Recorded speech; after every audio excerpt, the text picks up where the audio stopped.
আসসালামু আলাইকুম, কেমন আছেন সবাই? আশা করছি আল্লাহর অশেষ রহমতে সবাই ভালো আছেন। আলহামদুলিল্লাহ, আমরাও ভালো আছি। মম লাইফ সাদিয়া চ্যানেলে আপনাদের সবাইকে স্বাগতম। আমি সাদিয়া ব্রাহ্মণবাড়িয়া থেকে বলছি। অন্যান্য দিনের মতো সংসারের কাজকর্ম নিয়েই থাকছে আজকের ব্লগটি, আর রোজার আসলে প্রস্তুতি নিয়েই চলছে। আর এই তো সব সংসারের কাজই করছি। এখন যে দুধের আড়িটা দেখতে পেলেন, এটা হচ্ছে কিনে নিয়ে এসেছে, তো একটু জাল করে তারপরে ডিপে রাখবো, তাই সব কিছু বোতলও ধুয়ে দিয়েছি। তো ওটা ছিল সন্ধ্যার ভিডিও, তো আমি গত দিনের তো সব কিছু ধুয়ে পরিষ্কার করে তারপরে দুধটাও ঠান্ডা হয়ে গেলে ডিপ ফ্রিজে রেখে দিয়েছি।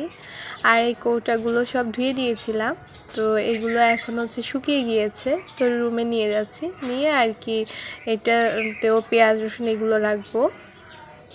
তো এখন ওই যে বাজার নিয়ে এসেছে, সব মুদি বাজার, তো ওইগুলোই আর কি এখন গুছিয়ে গুছিয়ে রাখবো। তো এই যে ঝুড়িগুলো, এর ভিতরে না তলে একটা কাগজ দিয়ে দিচ্ছি, তা না হলে দেখা যাবে কি একটা দাগ পড়ে যাবে ঝুড়ির নিচে, তো সেজন্য একটা পরিষ্কার কাগজ দিয়ে দিলাম। এখন একে একে এর ভিতরে পেঁয়াজ আর আলু নিয়ে এসেছে, তো সব কিছু আর কি নিয়ে নিয়েছি আর কি, যতটা রান্নাঘরে রেখেছি যে রান্নার জন্য রেগুলার, আর বাকি যেগুলো আছে ওইগুলো আলাদা ঝুড়ি করে রেখে দিয়েছি। আর এটা হচ্ছে আমি সবসময় ব্যবহার করব, সেজন্য এখানে রাখলাম। আর এই তো ব্যাগের ভিতরে ছিল এই যে এখানে ক্যাপসিকাম, তারপরে বেসন, ছোলার ডাল, তারপরে ছিল হচ্ছে ছোলা, সাবান আর কি। মুদি যে বাজারগুলো আমার বাসায় শেষ হয়ে গেছিলো ওইগুলোই নিয়ে এসেছে, সাথে নারকেল নিয়ে এসেছে।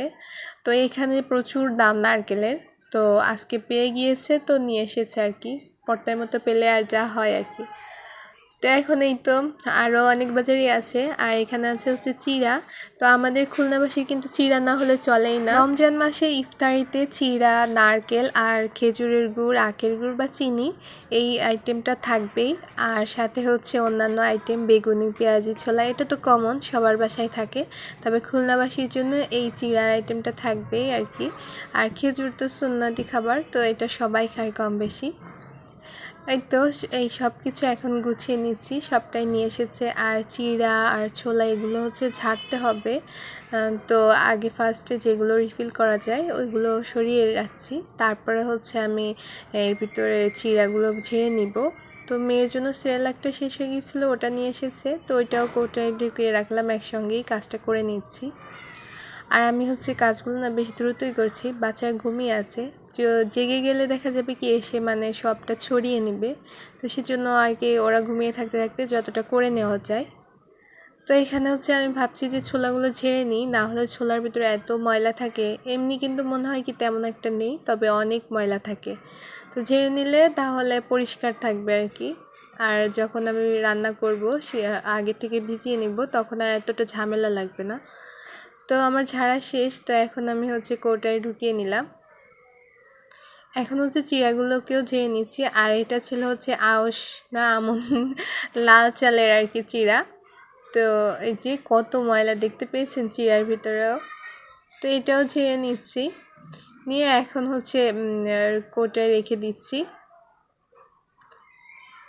তো পুরো চিড়াটা আর কি ছাড়লাম না, আজকে অর্ধেকটা করেছি, বাকিটা পরে আরেকদিন করব। আর মুড়ি নিয়ে এসেছে, তো মুড়িটাও আমি কিছুটা বয়ামে রেখে দিয়েছি, আর বাকি যেগুলো আছে সেগুলো এই যে কৌটার ভিতরে রেখে দিচ্ছি। আর এইগুলো হচ্ছে এই যে রেখেছি রেগুলার ব্যবহার করার জন্য, তো এইগুলো এখন আমি মিক্সারের ভিতরে সব কিছু ঢুকিয়ে রেখে দিচ্ছি।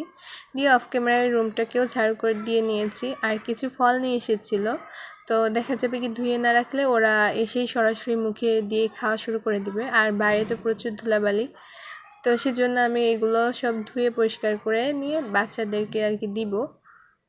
তো আঙ্গুর দেখলে আমার বাচ্চারা তো মানে মাথা নষ্ট হয়ে যায়, কখন খাবে সে একটা চিন্তা ভাবনা।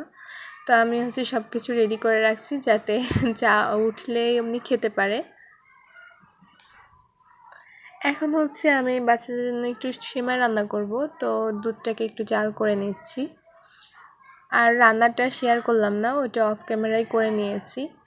আর এইদিকে হচ্ছে আজকে এই যে মাছের লেজ, অনেক সময় দেখা যায় বাসা বাড়িতে না মানে সবাই মাছের লেজটা অতটা পছন্দ করে না, তো অনেক সময় এটা বেশি থেকে যায়, তো এইভাবে মাছের ভর্তা করলে না খেতে বেশ মজার হয়, আর সবাইও খেতে পছন্দ করে। তা আমি আর কি মাছের লেজগুলো ছিল, তো ভর্তা করে নিব।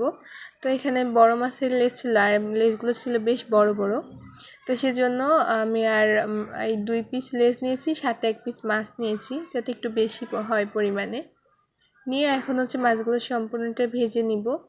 আর এর জন্য আগে লবণ হলুদ মাখিয়ে নিলাম আর কি গুছিয়ে নিচ্ছি। আর এখানে পেঁয়াজ কুচি করে নিয়েছি, রসুন নিয়েছি, জিরা আর শুকনো মরিচ নিয়েছি। তো এই তো চলেন কীভাবে ভর্তা করছি সেটাও দেখায়। তো এখানে আমি একটা কড়াইতে তেল দিয়ে দিচ্ছি পরিমাণ মতো। আর আমার বাসায় যেহেতু সরিষার তেল দিয়েই মানে রান্না খাওয়া চলছে, তো সেজন্য আমি সরিষার তেল দিয়ে আর কি ভেজে নিচ্ছি মাছটা।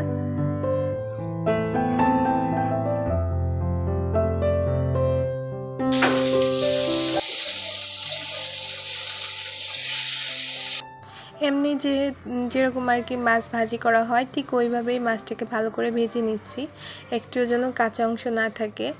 আর ভালো করে ভাজা হলে তারপর আর কি নামিয়ে নিচ্ছি। নামিয়ে নেওয়ার পরে ওই একই তেলে ফার্স্টে আমি শুকনো মরিচ ভেজে নিব, কারণ শুকনো মরিচ যদি পেঁয়াজের সঙ্গে দিই তাহলে ভালো ভাজা হবে না আর নরম হয়ে যাবে।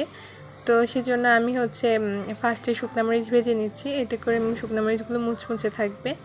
আর শুকনো মরিচ ভেজে তুলে নিয়ে এখন হচ্ছে এর ভিতরে পেঁয়াজ আর রসুন দিয়ে দিয়েছি। পেঁয়াজ রসুনের কালার ঠিক যখন এরকম এসেছে তখন আমি এর ভিতরে জিরাগুলো দিয়ে দিচ্ছি, অর্থাৎ বাদামি কালার হয়ে এসেছে তখন নামিয়ে নেওয়ার একটু আগেই জিরাটা দিয়ে দিয়েছি। জিরাটা দিয়ে কিছু সময় নেড়ে চেড়ে এখন নামিয়ে নিলাম। আর এখন এই তো সব কিছু রেডি হয়ে গিয়েছে। তো এখন হচ্ছে আমি এই মাছগুলোর কাটা বেছে নিচ্ছি, তা না হলে দেখা যাবে কি বাচ্চারা খেতে গেলে বা আমরা খেতে গেলেও মুখে গলায় ফুটে যাবে। তো সেই জন্য আমি মাছের কাটাগুলোকে খুব ভালোভাবে বেছে নিচ্ছি। আর যেহেতু লেজ, তো লেজে কিন্তু কাটা থাকে প্রচুর, তো সেজন্য বেশ সময় নিয়ে আর কি ভালোভাবে কাটা বেছে নিতে হবে। তো আমার সবগুলো মাছের কাটা বাছা শেষ। তো এখন আমি হচ্ছে সবগুলো শিলপাটায় বেটে নিব।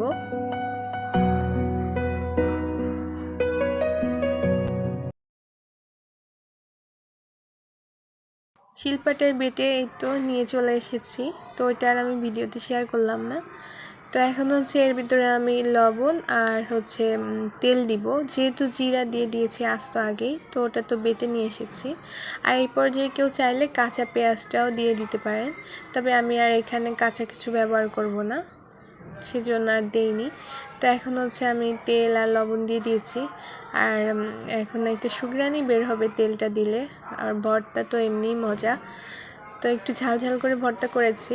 আর এটা খেতে কিন্তু বেশ মজার হয়েছিল। আমার মাখানো শেষ আর এই তো রেডি করে রেখে দিচ্ছি। আর এই ভর্তাটা আমার বাসায় আমার বাচ্চাদের বাবা সবাই খুব পছন্দ করে।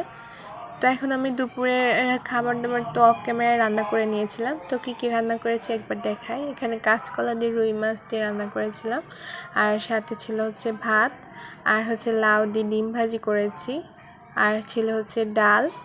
এই তো এটা দিয়ে আমাদের দুপুর রাত্রে খুব ভালোভাবেই হয়ে যাবে। তো এখন হচ্ছে যে ভিডিওটা দেখাচ্ছে এটা হচ্ছে সন্ধ্যার ভিডিও। তো এখানে হচ্ছে ইসবগুলির ভুসি আর লেবু দিয়ে শরবত করেছিলাম। তো আমার ছেলে আর কি ছাতা কিনে নিয়ে এসেছে, তো একটু সুন্দর করে পরিবেশন করে দিতে বলছিল, তো ভাবলাম এটা একটু ভিডিও করে দিই।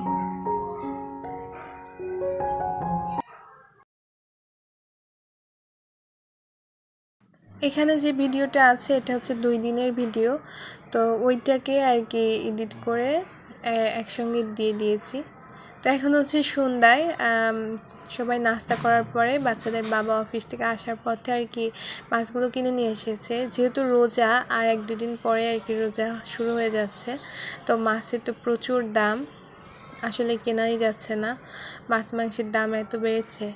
তো আসার পথে 2 দিন ঘুরেছে কেনার জন্য, তো পারিনি, তবে আজকে আর কি কিনে নিয়ে এসেছে। এই যে বাচ্চারা ছোটো ছোটো, তো ছোটো মাছ আসলে খাওয়া হয়ে ওঠে না, ওদের কথা চিন্তা করে বেশিরভাগ বড় মাছই কিনে নিয়ে আসে।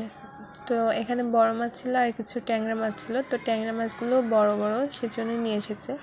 তো এখানে ছোটো মাছ আসলে কেটে দিতে চাই না, তো সেজন্য আর তাছাড়া ছোটো মাছ আমি বলি যে বাসায় নিয়ে আসলে আমি নিজেই কেটে নিব। আর যেহেতু এখানে পাওয়া যায় না তেমন একটা, তারা শুধু বড় মাছগুলোই কেটে দেয়। তো এখন হচ্ছে আমি ট্যাংরা মাছগুলো কেটে নিচ্ছি। তো ট্যাংরা মাছ কাটছি, ফার্স্টে ভেবেছিলাম ছাই লাগবে না, তো সেজন্য হাত দিয়েই কাটা শুরু করেছিলাম। পরে দেখছি যে না, ছাই না হলে হচ্ছে না, মাছটা সরে সরে যাচ্ছে। আর আমার হচ্ছে ভয় লাগে যে আমার হাত কেটে যায় কি না। আসলে ভাবি যে হাত কেটে গেলে আমি অনেক কাজই করতে পারবো না, বাচ্চাদের নিয়ে একা একা থাকা, সে চিন্তা করে খুব সাবধানের সাথেই কাজ করি। তো ফার্স্টে এই মাছটা কাটার পরে আমি আবার ছাই বের করে সবগুলো মাছ তারপরে কেটেও নিয়েছি, ধুয়েও নিয়েছি, ওটা আর দেখাইনি, অফ ক্যামেরাই করেছি। আর এখন হচ্ছে পরের দিন সকাল। তো আজকে হচ্ছে সকালের খাবার রেডি করেছি, এখন হচ্ছে দুপুরের জন্য রেডি করছি। তো লাউ শাক ভর্তা অনেক দিন খাওয়া হয় না, তো আজকে যে লাউ শাকগুলো নিয়ে এসেছিলো বেশ ফ্রেশ, তো দেখে মনে হচ্ছিলো যে একটু ভর্তা করি। তো সেই জন্য ভর্তার জন্য শাক রেডি করছি। আর এখানে পেঁয়াজ, রসুন আর কাঁচামরিচ বেটে নিয়ে এসেছি। আর এখন হচ্ছে লবণ, হলুদ আর জিরা দিয়ে সরিষার তেল দিয়ে মাখিয়ে নেব মশলাটা। আর এখানে পাতাগুলো আমি পরিষ্কার করে ধুয়ে নিয়েছি, আর মাঝে যে শিরাগুলো থাকে ওর আঁশটাও ছাড়িয়ে নিয়েছি। তো আমি ফার্স্টে রান্নার জন্য কেটে ফেলেছিলাম, দু একটা পাতা হচ্ছে আস্ত রেখেছিলাম, তো ওই কাটা পাতাগুলোও নিয়ে এসেছি, নিয়ে আর কি দিয়ে দিচ্ছি। তো ফার্স্টে তলে হচ্ছে আমি বড় বড় পাতা ছিল যে দুইটা, ওইটাই দিয়েছি, তারপরে ছোট ছোট টুকরো পাতাগুলো দিয়েছি, দিয়ে একেবারে মাঝের দিকে মশলা যে মাখিয়ে নিয়েছি ওইটা আর কি দিয়ে দিলাম। দিয়ে এখন সুন্দর করে ভাজ করে আমি হচ্ছে রাইস কুকারে যে ভাত তুলে দিব তখনই আর কি দিয়ে দিব। ভাজটা কীভাবে করছি সেটাও দেখিয়ে দিচ্ছি। আমার সম্পূর্ণ ভাজ দেওয়া শেষ। এখন হচ্ছে এই যে এই পর্যায়ে এখানে হচ্ছে একটা টুথপিক দিয়ে আটকে নিলে হয়ে যাবে। তো এই মুহূর্তে আমার কাছে হাতের কাছে ছিল না, তো খুঁজে এনে লাগিয়ে আমি ঠিকই দিয়ে দিয়েছি রাইস কুকারের উপরে। আর এখন হচ্ছে বড় ছেলে মেয়ে এদের জন্য টিফিন রেডি করছি। তো আজকে দুপুরে হচ্ছে লাউ শাক রান্না করব, সাথে থাকছে বড় মাছ। এরপর হচ্ছে আমি বেলকনিতে গিয়েছিলাম, দেখি যে কবুতর এসে মানে আমার গাছগুলো খাওয়া শুরু করে দিয়েছে। আর এমনি তো বর্ষা নেই, গাছেরও ততটা একটি ভালো অবস্থা নেই।